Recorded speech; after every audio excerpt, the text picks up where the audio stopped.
and welcome back to Dream Girl. I'm Sheen, your host, and today we're joined by an incredible guest. We're joined by Layla, who I'm sure you have seen on social media. She's this new social media sensation where she's forcing us to look a little bit deeper into how we react to things, into our mindsets, and also why we see things in a very specific way. She's made me and millions of others really rethink how we approach day-to-day lives and day-to-day things.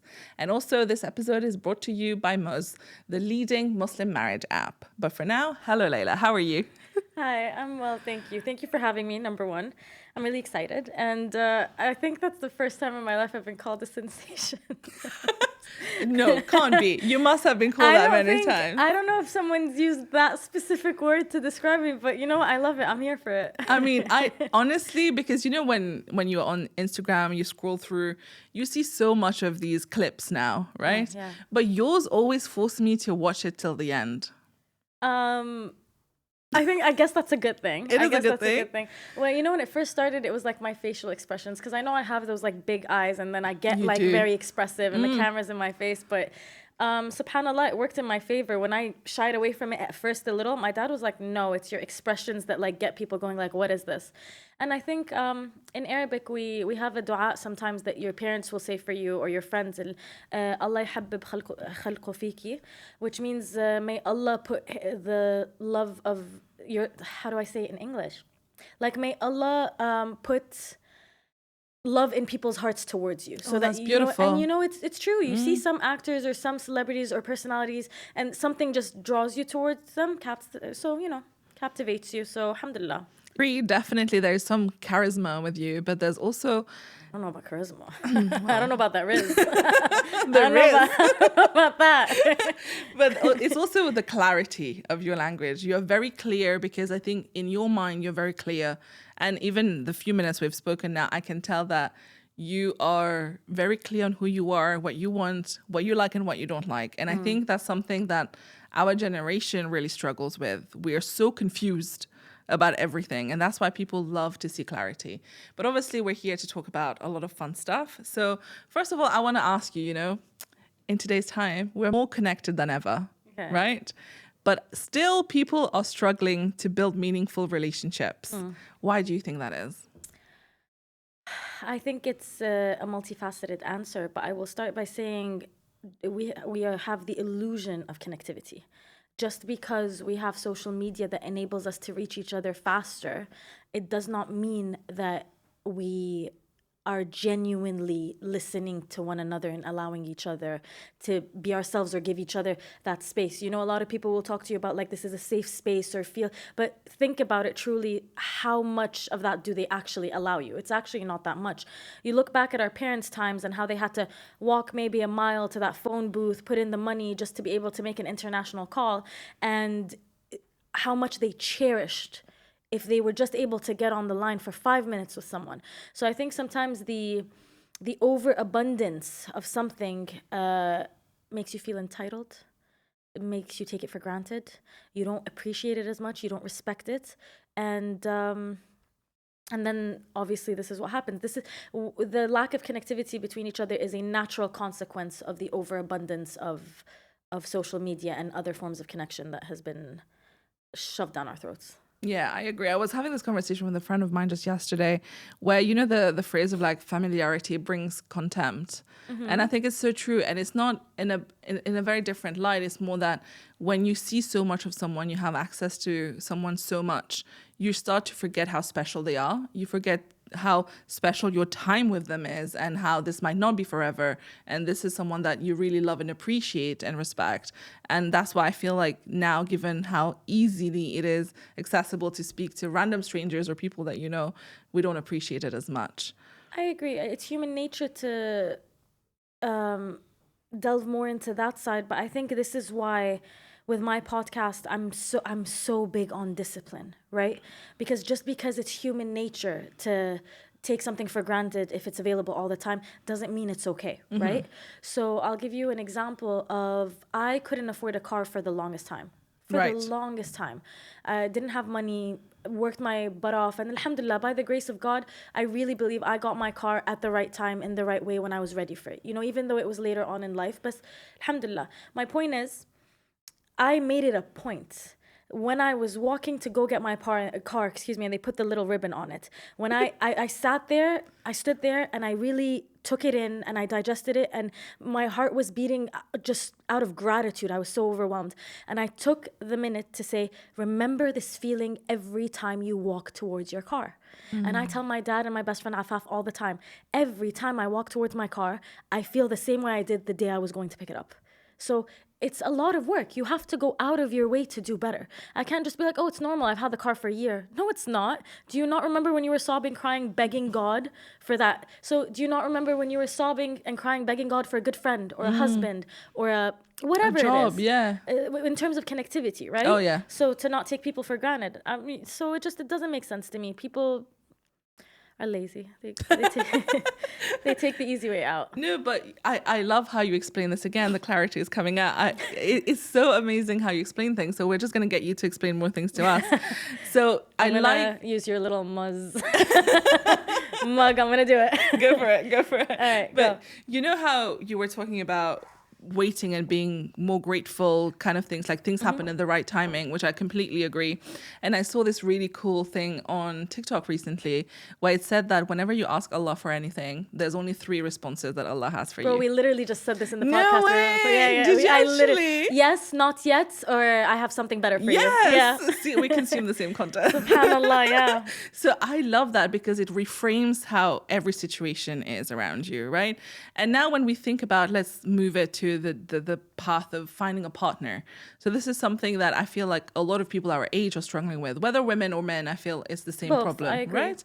And why do you think that is, that there is so much like struggle to find it? And we'll get onto this later, but also how do you navigate this landscape when, you know, it seems like everyone around you is getting married, but you are not finding the right person? Not to disrespect people who are married, but the rates of divorce are higher than they've ever been. Yeah, I was going to get to that. Yeah, so just because your friend got lucky and got married, you don't know what happens behind closed doors, and you don't know what her test or his test is. So don't concern yourself with others. Aslan, to begin with, in my case, because I always like to take it from an Islamic point of view, you're not meant to concern yourself with other people's blessings or lack thereof, right? Whatever triumphs they're experiencing or trials and tribulations, it's none of your concern. You can be there as a friend, you can support, you can pray for them. So to begin with, if you see your friends getting married, that's the wrong mentality to even approach it with, right? So to start with. Second thing is, this is a long answer, but Go for it. it's very, very hard to find proper men and women today. It's very hard. Men aren't men anymore. Women aren't women anymore. You'll have to forgive me. I don't know your stance on this, but I blame feminism for... Oh, let's go. I want to talk. I told you I wanted to speak to you about this. I blame feminism first and foremost for how everything trickled down. That being said, I did mention it on my podcast before that even if the women are faulting, as men, you're meant to be masculine and leaders and divine. It's your duty to lead the herd back once it's gone astray. I just think there aren't proper men and women anymore for multiple reasons. Men have been they're very feminized. Very. And I don't mean it in a negative way. It just makes them not men. You know, the way they think, the way they function, their logical conclusions, it's very womanly because women aren't the most logical creatures. It's just, it is what it is. That being said, women are also have been indoctrinated to believe that certain things are going to make them happy and certain things are going to get them where they need to get to in life. And then lo and behold, alhamdulillah, now with social media, you have women who have reached their mid-30s and late 30s that are like, wait, I believed that and I'm now screwed. So I think we both hold a lot of responsibility and a lot of weight. And even though I do blame feminism a lot, I think we're equally liable. Because because we are equal in terms of our duties and what we bring to the table. Even if they're different, they're equal in necessity, if that makes sense. I agree. And in purpose. So if we were to dig a little bit deeper here, right? I completely agree. So throughout this episode, this season, where we've been talking about feminism, everyone seems to agree with the fact that general broad term of feminism is very problematic, mostly because when we say feminism, really, what are the standards there? They are very westernized. Yes. So feminism has become a bit more like white feminism, where it doesn't apply to us, people of color, of different ethnicities, and they even view us as being oppressed based on the decisions that we make. True. Right? So Yeah. then it's a bit like, okay, feminism should be about choice. Everyone has the choice to do whatever they want, which it should be. But I actually don't abide by that. okay, But go on. No, but let's talk about that. What do you know agree about that? That's anarchy to me. It's a very vague term, and I know you don't mean it that way, but I think it's important that we be specific with what we're trying to say in general. Even though I sometimes ramble on my podcast, but I don't think anyone should be allowed to do what they want whenever they want. That's anarchy. Yes. Do you know but what I mean mean? choice in the sense that if we're talking about things like if I want to work or if I want to be a housewife. Yeah, but then apply that to, for example, like an app like OnlyFans. I know we don't have that here, alhamdulillah. But for example, you have the choice. It's either you get on OnlyFans or you go get a corporate Right. job or a regular job. Right. That option is there and it's available, right? And that's been detrimental Yeah. the past less than a decade or so. Agreed. It's been horrendous. Yeah. So like the impact and the crumbs from the impact is just insane. It's literally burnt the soil and salted it after. You're I right. don't know if there's going back from that. I'm going to be honest with you. No, you're right, because I mean, again, I agree. The whole OnlyFans thing, again, some people will argue that, well, the girl should have the right to choose whether they want to be on OnlyFans or not. People are right? stupid. Yeah, I agree. So if in an ideal world, how do you see feminism? Oh, I don't. In an ideal world, that word doesn't exist to me. So, you know, there's a quote that says, even if you are born a Muslim, you will have to find Islam again. And alhamdulillah, by the grace of God, I'm really doing my best to find it again to the best of my abilities. Now, in Islam, women are honored, valued, taken care of, dignified, and don't even come at me with all those stupid negative trolls online. Yeah. That's point blank, period. There's no arguing, don't debate me on it. Women are diamonds in Islam. You think a couple hundred years later, I need the West to come teach me what my rights are?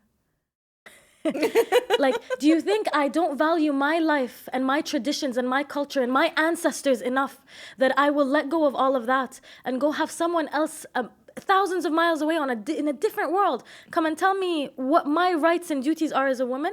Absolutely not. I have my God, I have my Prophet ﷺ, I have my father, my books, my history. Bro, our history is so rich, so our side of the world, you know what I mean? I don't need anyone else to tell me what I am. They can't even define what a woman is. Right. Like, what kind of a masochistic creature am I that I would put myself through that disgrace? It's disgraceful. It is. I mean, you've put it beautifully. I agree completely with what you're saying. And it's funny, right? Because that's what I mean by our generation is confused. Even I feel like I'm confused at this point. But it's like, you know, you don't even know anymore what matters to you. Yeah. What should you be following? Because if you think about it, right, we all think, oh no, but I want to be accepting. But then it's like, yeah, Right. but I'm also a Muslim girl. I Yeah. have a certain religion to abide to. So I can't really just like mix everything I want and pick and choose from the religion what applies to me. I do my best not to pick and choose. I really do. But I'm also very understanding of the fact that it is a learning process and I'm Yes. still not even 5% of the way there. Because I can't, our religion is so beautiful and so deep and so expansive that every day there's more to learn. And as much as you think you know, there's still a lot more to know. So I'm allowing myself that grace to do that.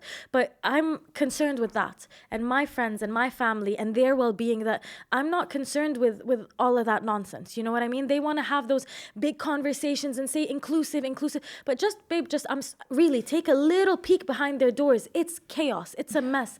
People really need to go back to themselves and their roots and re-anchor themselves. Like, alhamdulillah, once you find God as a solid anchor, you have a lot to do. You have a duty towards him, towards the gift that he's given you in this life. I'm not concerned with everyone else. Do I care? Do I have compassion? Do I have empathy?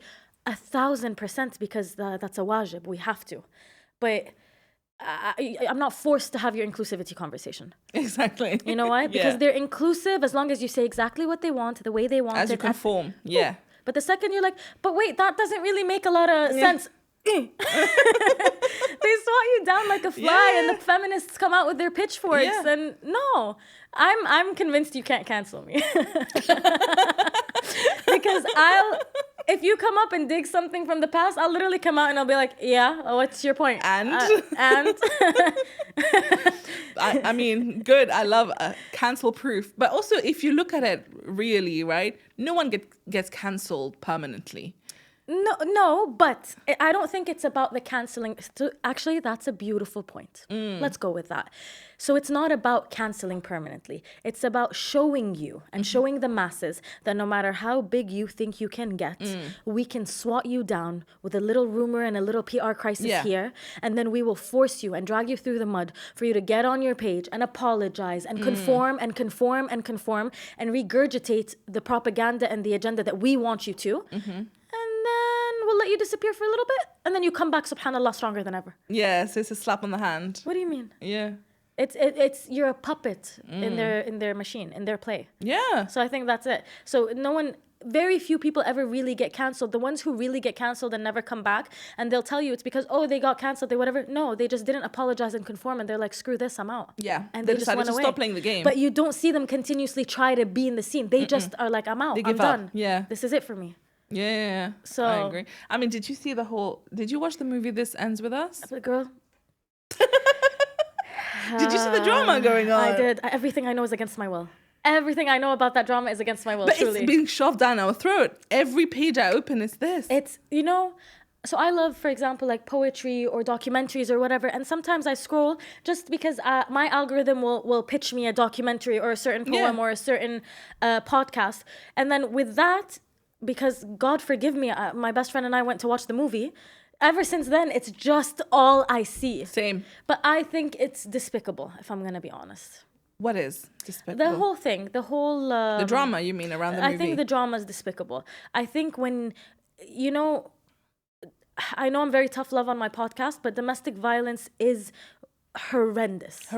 It's disgusting, it's unforgivable, and it should never happen, be it against a woman or against a man. Agreed. Because that's more prevalent than they let you believe. No one talks about it, really. No one talks about it, but it's way more prevalent than they let you believe. And so if you're gonna take on that responsibility and make the movie, and I know there's a lot of controversy on Colleen in the book, but that's irrelevant.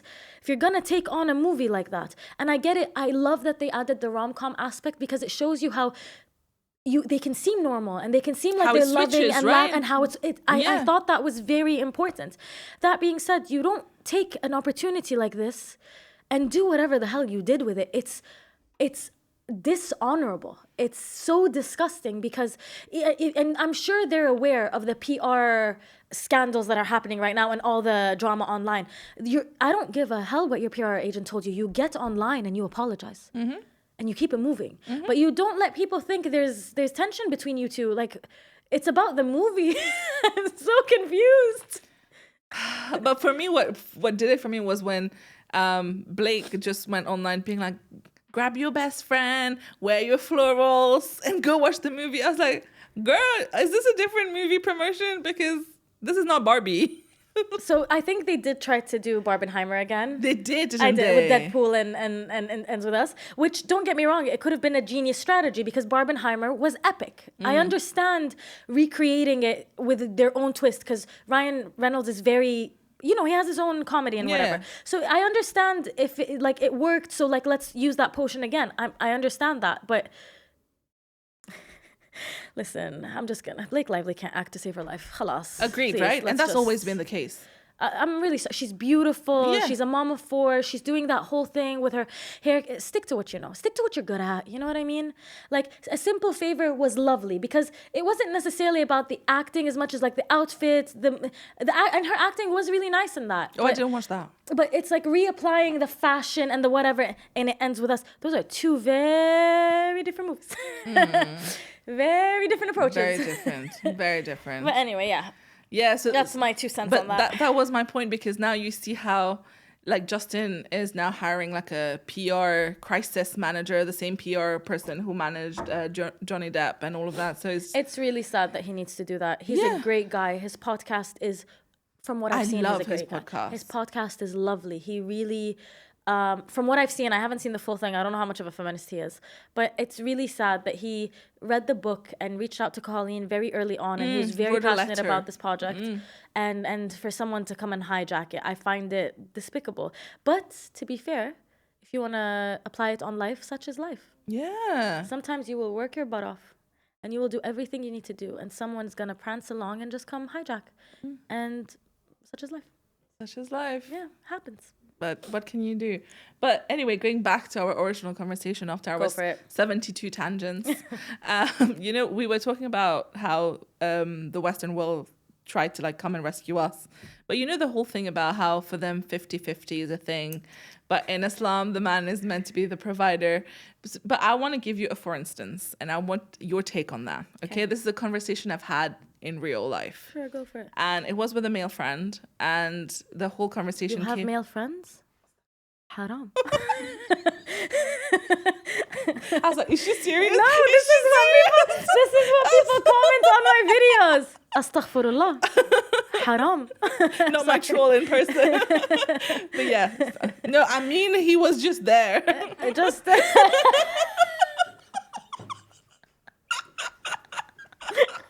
And anyway, guys, we're trying to have a serious conversation. Please, need to. The disruption, it's unbelievable. Please.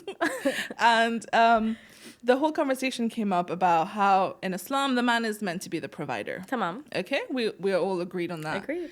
And then he came up with the fact that, well, yeah, but you know, in today's time, life is really expensive. It is. And it's better to have a double income household. It is. Right? I'm still okay. I'm like, yes, depending on what life you're trying to build, it would make sense. And then there were two things that came out from that. The first thing was, yeah, a lot of Muslim girls use this as early retirement. So they don't want to work anymore. So they're going to get married and get the husband to fund their lifestyle. Okay. Right? That's one point. Okay. I know you're going to love this. It's the first time I've heard this. Okay. Yeah. Second thing is that, you know, it's absolutely fine for both people to work because a lot of relationships are like this. And it doesn't make sense for the man to have to work for everyone else, including the kids and the wife and everything. So it's better for both of them to work. And yeah, you can hire help to like take care of the house or something. You can. In Islam, if you can afford it, you should. As you should. Get your wife help. Yeah. Tamam. And my point was that I agree. Like sometimes, you know, the man might still be building his career. He's working towards something. And there's nothing wrong with the wife helping and supporting financially on that front. But I think where it becomes a little bit different is that if you're relying on the wife's salary and income, if she gets pregnant, she has kids, she will take time off work. Going back to work is really hard for a mom. And it needs to be her choice. But now if she has to go for the family to survive, it's like a different level of pressure that you're putting on the woman as well, right? Okay. Right? So, but again, I'm like, it's fine. If she needs to do it, you support, if the husband is supporting everything else, because if you're going to split the income, you're going to bring 50% to the table when it comes to money. How is that fair? Because there are some things that she cannot split with you as a mother, as a wife, as the woman of the house. Yes. Right? Yeah. But people disagree with me on that. I don't disagree with you. I think there's just a lot more to it. Let's go. So, okay, where do I even begin? Alrighty. So, you know how nowadays with the whole male-led podcasts and the whole high-value man, high-value woman and whatever. And you know how just a little bit ago you were saying you're also confused. I wanted to touch on that and say, for a little while, I also got lost in the overwhelming new red pill, blue pill information and all of the stuff. And we're relearning things and we're unlearning things we thought were good. And now we're like, oh, wait, no, feminism isn't actually a good thing. And all of that. And it gets chaotic because there's 1,000 other voices online that you're trying to learn from, right? So when I first started watching that, and just a nice little heads up, I'm a huge Andrew Tate fan. So he's obviously, he exudes like the upper echelon of men, the types he talks about, who are filthy rich, can do whatever they want, blah, blah, blah, blah, blah, right? Fantastic. So I got lost in that sauce for a little bit, and then because I always like to do things through an Islamic lens, I kind of went back to Islam, right? And not kind of, I literally went back. And then the Rasul alayhi salatu salam, his first wife, Khadija, the Prophet didn't have any money when he married her. He wasn't rich. He wasn't well established. None of that, you know. But she took a chance on him and all of that that whole beautiful love story that we know, you know. And it really made me think of, wait, whatever happened to just uniting men and women? You know what I mean? Whatever happened to, even if he's not doing his best or she's not doing her best, you come together with God at the center of your souls and your relationship, and you build together. I don't have to take you fully ready and fully rich. Since when has that become a requirement? Do you know what I mean? Now, granted, if you're already doing financially well, I understand that it's harder to take on someone who isn't gonna give you the same in return. But girlies, please let me know, how's the dating pool going with the shooting above our weight? Yeah, how's it going? Have you found Prince Charming? Whatever happened to just meeting a good guy who's working hard and trying? Where are they, Layla? Wallahi. Okay, tell me where they are. You know what? They're the ones we don't want to give a chance. I'm going to be honest with you. You think so? Yeah, I do. I think, no, wait. But you said if they get married and, for example, she has kids and then she maternity leave and then perhaps she'll go back to work, but that should be her choice. I understand, obviously. That being said, if you married someone who's middle class. Yeah. And he doesn't have the means to sustain a household with one income right now. Yeah. And you know that very well, and you knew that getting pregnant.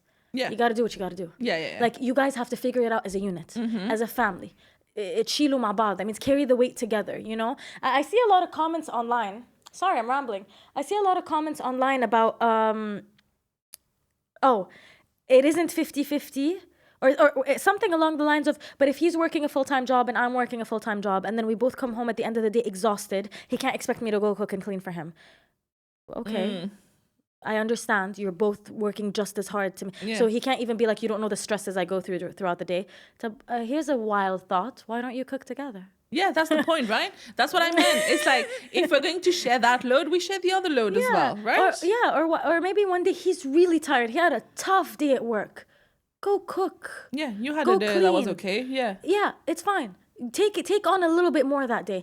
Maybe next time when you're really exhausted because you had a really crappy day at work with your boss, he'll do it. It's so crazy. It's the keeping tab, right? It's keeping, that's the problem. Tally. Yeah. I did this. You did this many times. Yeah. It's crazy. Then it's not love and like a loving partnership that you're building a life together. It blows my mind that partners don't live for each other anymore. Like, imagine if you lived for your husband and your husband lived for you and the kids. And you lived for him and the kids. So every decision he ever made is this going to make Sheen happy? How is this going to affect Sheen and the kids? You know what I mean? And maybe it's something he wants to do, but you don't want. And he's like, you know what? I'm going to do it for her. And if you thought this, I'm not going to do it for her, sorry. And if you thought the same way and you're like, I don't want to do it, but he really wants to do it. You know what? Let's do that for him. What a lovely life. Right. What a cute little Everyone will be so home. happy. Yeah, but it's just people. But apparently that's asking for too much. Too much. You're being difficult, babe. I know. Yeah. Come on now. So going back to our pin, where are the good men? What? So you're saying we are not giving them a chance? You're asking me where are the good men? Yeah. I'll raise you one. Where are the good women? No. You're self-excluded. No. Because I'm going to sit here and tell you, yeah, my brother's a great man. It's the same thing. Come on now. Ourselves excluded. I'd like to think I'm a good woman, inshallah, by the grace of God. But seriously, where are the good women?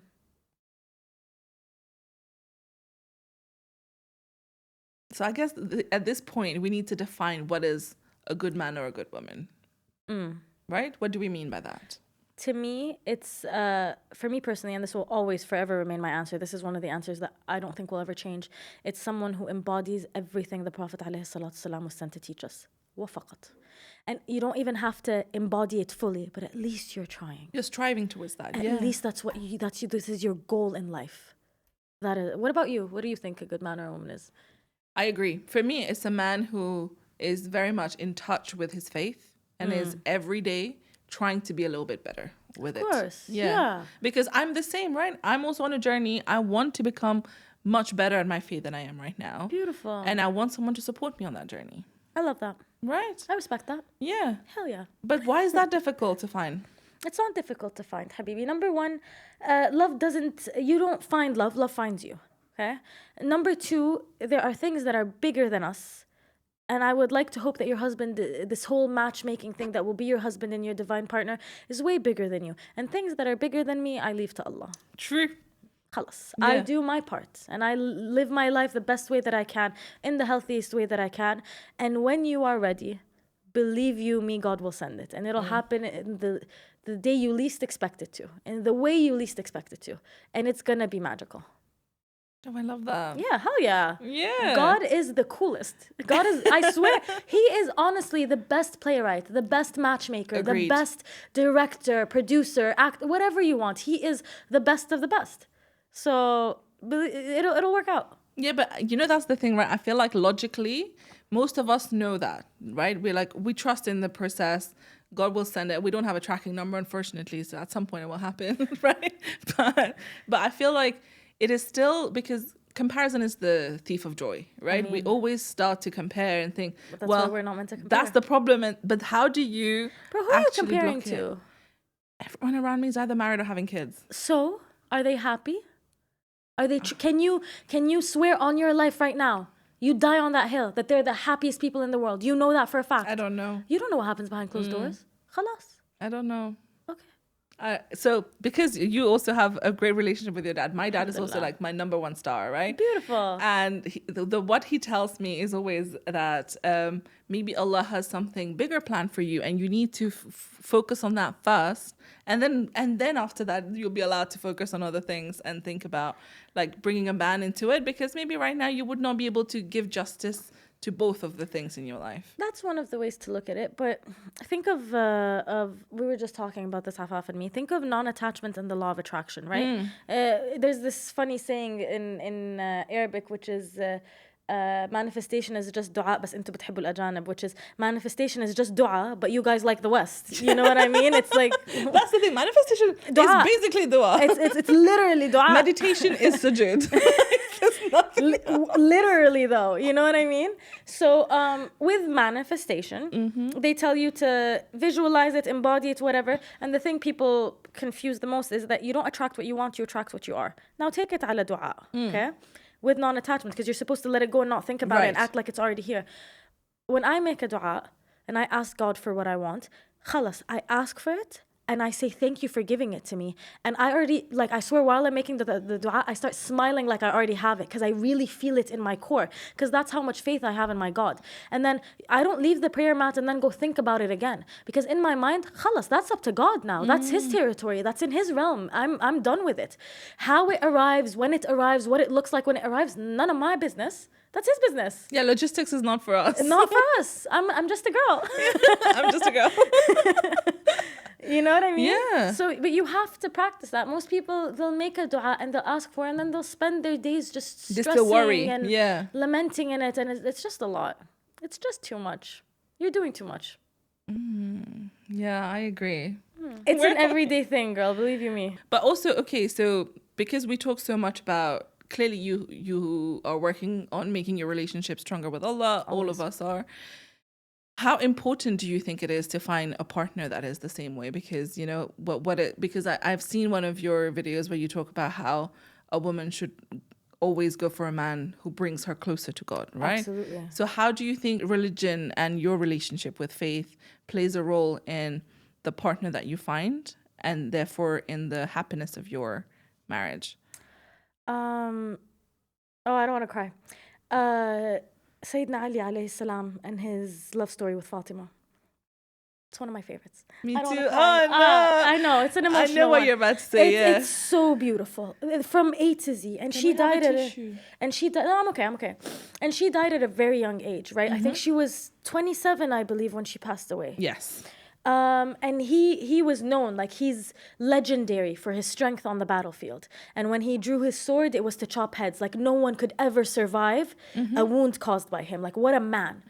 And when she passed away, he said, help me carry her body. Didn't he carry that huge door as well? He did. That he needed did. 47 men or something. I think it was like carry? 900 kilos or something. And this isn't a myth. This is true. Yeah. And when she passed away, he said, help me carry her body. It's too heavy. I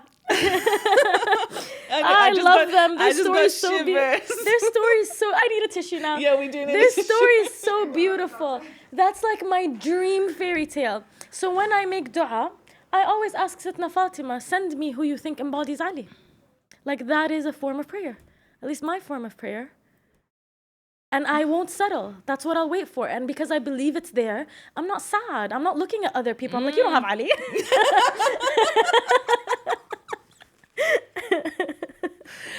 That is beautiful. You know that story? I've also seen it, and I remember. Oh, there you go. Now you made me cry. I know. I did. But that is so beautiful. You're right. Right? It's like, this is what we should be looking for. God. Yeah. Wow. Yeah. But simultaneously, you try to embody Fatima as much as you can. Of course. And that's what shoes to fill. I mean, yeah. You know? So while I'm trying to embody Fatima, you're too busy to look. You're too busy. If you were really trying to embody Fatima, you're too busy to even notice anything. Yeah. There we go. Yeah. You wouldn't even notice what anyone else is married, divorced, kids, no kids. I'm embodying Fatima. I got things to do. Oh my God. Yeah, I agree. Do you get what I'm saying? I agree. So if you want your Ali, you have to be Fatima. So if Ali hasn't been sent, you're not Fatima yet. So that's where I'm at now. So now we just work on ourselves, right? Yeah. Yeah. This is my therapy session. There's a poem I want to share. Please. There's a poem I want to share. I just thought of it while we were talking because we spoke about love and sometimes not finding someone and comparing and all of that. There's a poem by W.H. Auden. I think it was written in 1957. Yeah. And it's a story about, it's a little poem. It's cute. It's about unrequited love and just kind of how to navigate that and how you come out of it and all of that. And I think it's beautiful because I really internalized it, and it'll get you places. It's very sweet, very simple, but it'll get you places. So I'm gonna recite it and then listen carefully and then tell me if you understand. It's not like Shakespearean. Yeah. Simple words, but still. Okay, Bismillah. Looking up at the stars, I know quite well that for all they care, I can go to hell. But on earth indifference is the least we have to dread from man or beast. How should we like it were stars to burn with a passion for us we could not return? If equally affection cannot be, let the more loving one be me. Admirer as I think I am of stars that do not give a damn, I cannot now I see them say, I missed one terribly all day. Were all stars to disappear or die, I should learn to look at an empty sky and feel its total dark sublime, though this might take me a little time. Did you get it? I can see the unrequited love part. It's the whole journey where he basically talks about loving stars that don't they can't love you back, but you want to be the one who loves more. Yes. Yeah. And then after, it's like, I can't after, now that I see them say that I even missed one or thought of one during the day. And if were all the stars to disappear, I'd learn to love again, but it might take me a little time. Wow. Yeah, it's one of my favorite poems. It's one of my favorites by W.H. Auden, if I'm not mistaken. First of all, I'm impressed that you memorized that whole poem. Oh, that's that's nothing. I have way harder, longer ones memorized. Way. I love poetry. So you have great memory as well. Then. Alhamdulillah, yeah, I do. Yeah. I do. Okay, so I mean, unrequited love is another big thing, right? I feel like a lot of us. Okay, let's talk about this actually. I don't like unrequited love. Who likes it? Yeah, but I don't know why people put themselves through that. I don't think we do it. Oh, I absolutely think we do it. You think so? I think so. Why are you in love with a man that doesn't look at you? But what about if he used to look at you and then stopped looking at you? Yeah? That's not unrequited. Well, yeah, I guess it's a form of unrequited love. Yeah. That's like, okay. The energy's still the same. Yeah. Have a little bit of self-respect. If you're a man or a woman, it's embarrassing. Respect yourself. What are you doing fawning over someone that isn't even so much as giving you a sideways glance?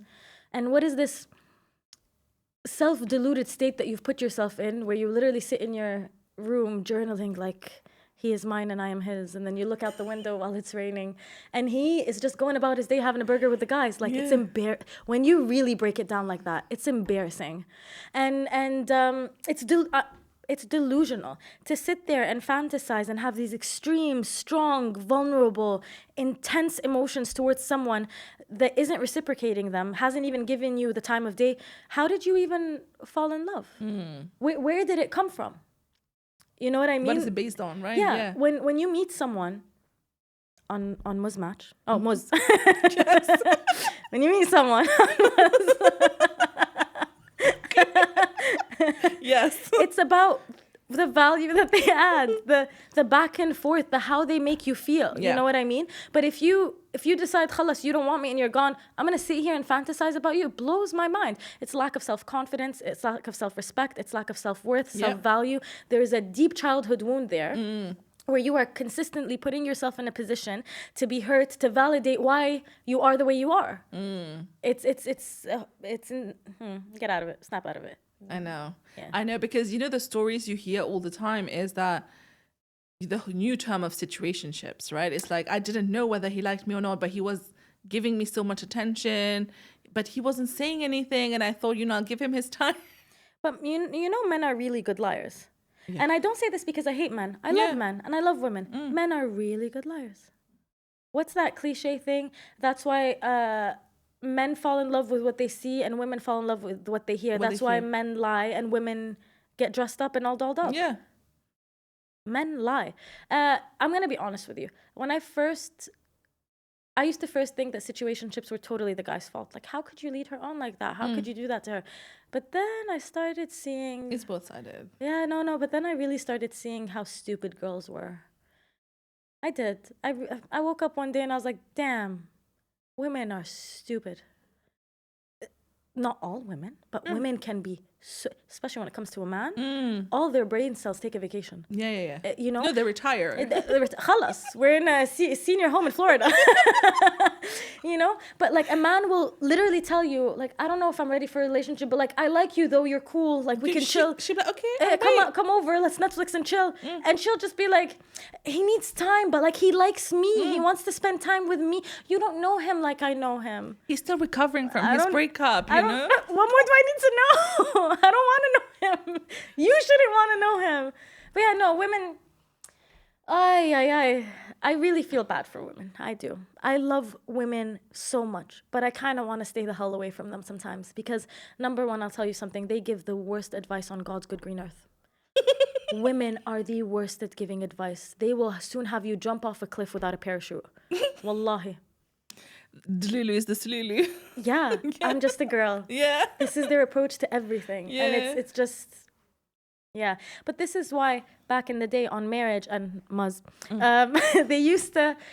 the families used to vet the husband. There was a tribe behind you. There was no way a man could beat you, disrespect you or anything, and your tribe wouldn't come by Grab the ears him. Yeah. and drag him through the desert, That was not a thing. It doesn't happen. Nowadays, you don't let your parents get involved. And I understand the relationship with the parents is fickle and all of that. But then you go and pick your partner and it's like, but daddy, I love him. And God forbid you hear, but daddy, I love him. That's it. Khalas. Done. Done. And look what happens. In Jordan, I think someone told me, I don't know if this is accurate, but from what I've seen, it seems to be so, that we have the highest rates of divorce ever in our history. Most of my friends, a lot of them, everywhere. It's so horrible. And when you say this, people in the comments will be like, yeah, because women finally learned not to be oppressed. Really?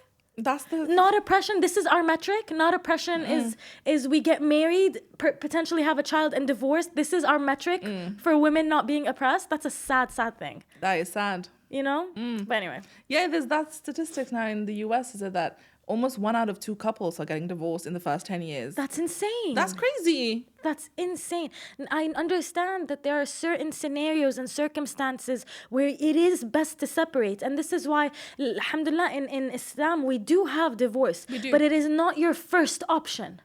You know what I mean? That being said, I will also add that in Islam, because men seem to forget this, but in our culture and history, it used to be an honor to marry a divorced woman or a widow. You were considered a man of men. It's so sad.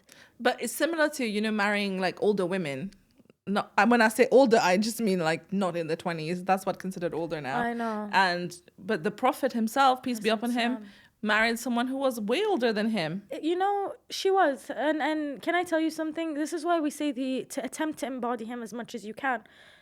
You don't have to do everything in the exact same way, right? But you can't pick and choose the nice things that seem nice because they they're a little shiny. And then the rest you don't want to. Like with men, I really kind of want them to take a step back and just remember the Prophet ﷺ, he used to play with his wife. He used to sing, laugh, dance, cook, clean, sew. There's nothing he didn't do. He was the best of partners. And you're sitting here telling me, oh, a divorced girl, I will never. No, she's 2 years older than me. I cannot. Bro, God forbid your mom gets divorced. You don't think she deserves a chance at happiness? You don't think she deserves for a good man to come and show her a better time than the hand she was dealt? Because your God seems to think she does. So how come, since when has our opinion become more valuable? Blows my mind. Quick word from our sponsor for today. We would like to say a big thank you to Muzz, which is the leading marriage app for Muslims.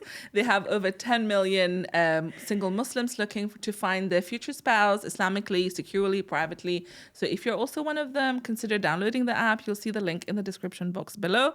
But for now, for Layla, we have a really interesting red flag, green flag segment. Okay, go for it. I hope you're excited. So I'm just going to throw it at you. I'm titillated.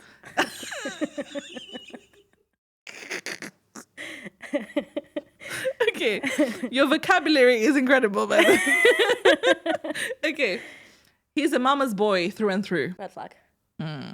He's a 10, but he's very active on social media. Red flag. I knew that. He's a bad texter, but great communicator in person. Green flag. Okay. Great Muslim in every aspect, but doesn't pray 5 times a day. Green flag. Promises marriage and the whole 9 yards, Red but flag. hesitant to talk to your dad. Red flag. You don't even need to finish that. Is a born flirt and can't help it. Can't help it. Red flag. You belong to the streets, boy. Literally.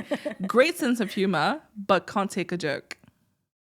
No, I don't even know how that makes it. Red flag. Wants to live with his family long term. Red. I know that's a thing because when I did Mehreen's podcast, I know that's a thing. She's Pakistani, if I'm not mistaken. That's a thing in the culture, like it's South normal. Asian culture, yes. No, thank you. What if it's like in the same street? Like how far do you have to go? Depends on the relationship with It the depends, in-laws. right. Because not all, and it has nothing to do with taking it personally, but not all in-laws are great. Right. It is what it is. Yeah. You know what I mean? You might end up having like your parents being horrible in-laws, and that's just something you need to deal with. But what I've learned is that I am responsible for my side of the family, and you are responsible for yours. Exactly. So if my parents or my family or whatever transgress, it is my job to put them in place and prioritize you and respect you as my husband. If your family, crosses borders, it is your job to put them in their place and respect me as your wife. Agreed. So there's that. Agreed. The last one was he has a stable job, but he has no plans to build his career. So no ambition. He's not. Oh, red flag. Red. So basically, Layla doesn't like anyone. No. Those are all red flags. It's all red flags. All red flags. And I guess for like our parting question for you is, what advice do you have for young men and women who are currently trying to find their partner? What advice do you have? If you're currently trying to find your partner, whether you are a man or a woman, number one, first and foremost, before anything, you need to re-solidify your relationship with God. Your anchor in this dunya needs to be your God. Find him in whatever capacity you can find him. Pray and ask for him to allow you to find him, and then you just do your best. Number two, ignore all the noise. There's so much noise out there. Your friends who give you advice, your mom, your dad, your brother, your sister, the online people. You need to take a step back and ignore all the noise and kind of remember who you are and what you were made for. And again, you can only find that through God. And then number three, and the most important thing, become the best version of yourself you possibly can through the eyes of God. And only the best will be sent to you, for sure. And you will be able to overcome any hurdles that are sent your way. So that's my advice. Inshallah. Thank you so much. Anything else you want to add? Any parting message you want to? No, this is great. Yeah, I've never laughed so much on the podcast. Oh, I'm glad. Me too. I've never been this disruptive in my own podcast. I know. I mean, I wasn't expecting it because I know we did a lot of like serious topics, but it was great. I'm Thanks glad. for having me. Well, thank you for being here.